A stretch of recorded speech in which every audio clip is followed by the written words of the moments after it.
आपके bank account में जमा हुआ पैसा क्या आपको फिक्स डिपॉजिट जितना ब्याज दे सकता है? आप कहोगे ऐसा पॉसिबल ही नहीं है, लेकिन मैं कहूँगी ये पॉसिबल है और आपको आपके खाते के पैसे के ऊपर सेम डिट्टो फिक्स डिपॉजिट जितना ब्याज मिलेगा स्वीप इन फैसिलिटी से। लेकिन आज हम इस वीडियो में स्वीप इन फैसिलिटी के बारे में डिटेल में चर्चा करेंगे, बताएंगे क्या उसके फ़ायदे हैं, कैसे आपको करना है और क्या करने से हो सकता है आपको नुकसान। इसलिए वीडियो को एंड तक ज़रूर देखें। स्वीप इन फैसिलिटी एक वो फैसिलिटी है जिसमें जब आपका बैंक में सेविंग्स अकाउंट के अंदर रखा हुआ पैसा आप एफडी के तौर पर अलग जमा कर सकते हो, लेकिन आपको इसके लिए कुछ अलग करने की ज़रूरत नहीं है। होता क्या है सिंपल लैंग्वेज में कि जो आपके अकाउंट के अंदर पैसा रखा हुआ है आपको बैंक में एक लिमिट सेट करनी होती है बैंक से बातचीत करके। मान लो कि आपके बैंक में रेगुलर आप चाहते हो कि 50,000 रुपये से ज़्यादा ना हो, आपको शायद ज़रूरत ही नहीं है कि एक टाइम में 50,000 रुपये से ज़्यादा मेरे अकाउंट में हो, तो आप 50,000 रुपये तक की लिमिट लगा सकते हो। उसके ऊपर जब भी आपके खाते में कहीं से पैसा आएगा या जो भी पैसा होगा वो ऑटोमेटिकली ऑटो स्वीप इन हो जाएगा, वो एक्स्ट्रा पैसा आपका फिक्स डिपॉजिट में कन्वर्ट हो जाएगा और उसके ऊपर आपको मिलेगा सालाना फिक्स डिपॉजिट वाला ब्याज। अब आप सोचोगे कि लेकिन हमें तो वैसे ही सेविंग्स अकाउंट में ब्याज मिलता है, लेकिन सेविंग्स अकाउंट में एक रेगुलर बैंक, कोई भी बैंक मैक्सिमम 3 से 4% सालाना का ब्याज देता है। एंड स्वीप इन फैसिलिटी में अगर आप एफडी होगी आपकी तो उसमें आपको ऑफकोर्स ज़्यादा ब्याज मिलेगा, 6%, 7%, 8% कितना भी ब्याज मिल सकता है और वो डिपेंड करता है बैंक टू बैंक।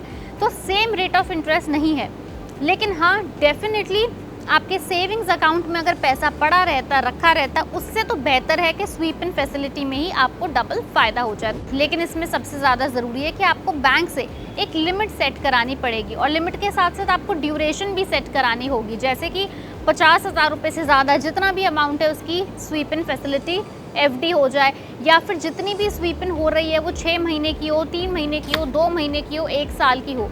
तो बैंक टू बैंक ये अमाउंट और बैंक टू बैंक ये ड्यूरेशन वेरी करता है, अलग अलग होता है। इस फैसिलिटी से फ़ायदा ये होता है कि आपके जो बैंक अकाउंट के अंदर सेविंग्स अकाउंट का ब्याज है वो तो आपको मिलता ही है, साथ ही स्वीप इन के तहत कन्वर्ट हुई एफडी के ऊपर आपको अलग से तय किया ब्याज मिलेगा, इसलिए आपको डबल फ़ायदा होगा। अगर सेविंग्स अकाउंट का बैलेंस लिमिट के अंदर आने पर सरप्लस अमाउंट वाली एफडी ख़त्म हो जाती है और पैसा फिर से सेविंग्स अकाउंट में आ जाता है।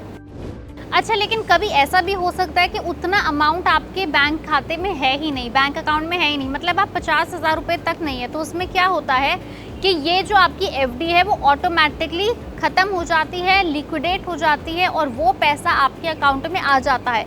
उसको कहते हैं ऑटो स्वीप इन। इसलिए लिमिट सेट करनी बहुत ज़्यादा इम्पॉर्टेंट है। कुछ बैंक्स में आप अपने रेगुलर सेविंग्स अकाउंट पर ही ऑटो स्वीप इन लगा सकते हो, लेकिन कुछ बैंक्स इसके लिए आपको अलग सेविंग्स अकाउंट खुलवाने को भी कहता है। स्वीप इन फैसिलिटी को लेकर हर बैंक के अलग नियम और अलग क्राइटेरिया हैं। स्वीप इन फैसिलिटी के तहत होने वाली फिक्स डिपॉजिट के लिए भी एक तय डिपॉजिट लिमिट है, यानी कि उस एफडी में उस लिमिट से ज़्यादा अमाउंट नहीं जा सकता, अनलिमिटेड अमाउंट नहीं जा सकता। अगर आप चाहो कि आप 1 करोड़ 2 करोड़ या कितना भी बड़ा अमाउंट डालो तो वो पॉसिबल नहीं है।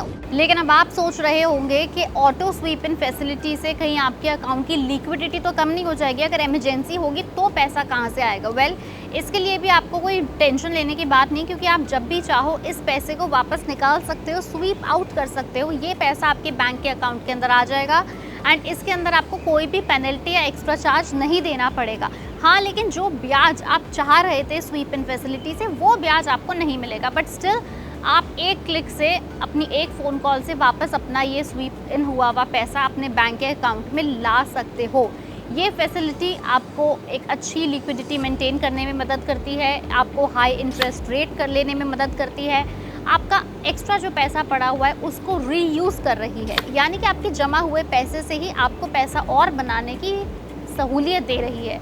इसलिए स्वीप इन फैसिलिटी उन लोगों के लिए काफ़ी अच्छी है, काफ़ी अच्छा ऑप्शन है जिनके अकाउंट में सरप्लस अमाउंट या फिर एक्स्ट्रा पैसा रखा रहता है। जिन लोगों के पास इतने ट्रांजैक्शंस नहीं होते एक अकाउंट से करने के लिए, पता है कि थोड़ा पैसा जमा हुआ है उस पे एक्स्ट्रा ब्याज ले लें, ऐसे लोगों के लिए ये स्वीप इन फैसिलिटी बहुत ही ज़्यादा महत्वपूर्ण है, बहुत अट्रैक्टिव है।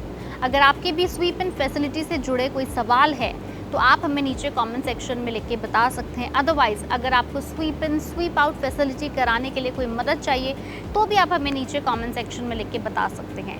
अगर आपको हमारी वीडियो पसंद आई तो लाइक करें, शेयर करें, हमारी वीडियो पर कमेंट करें और हमारे चैनल पैसा लाइव को यूट्यूब पे सब्सक्राइब करें, इंस्टाग्राम और फेसबुक पे भी फॉलो करें।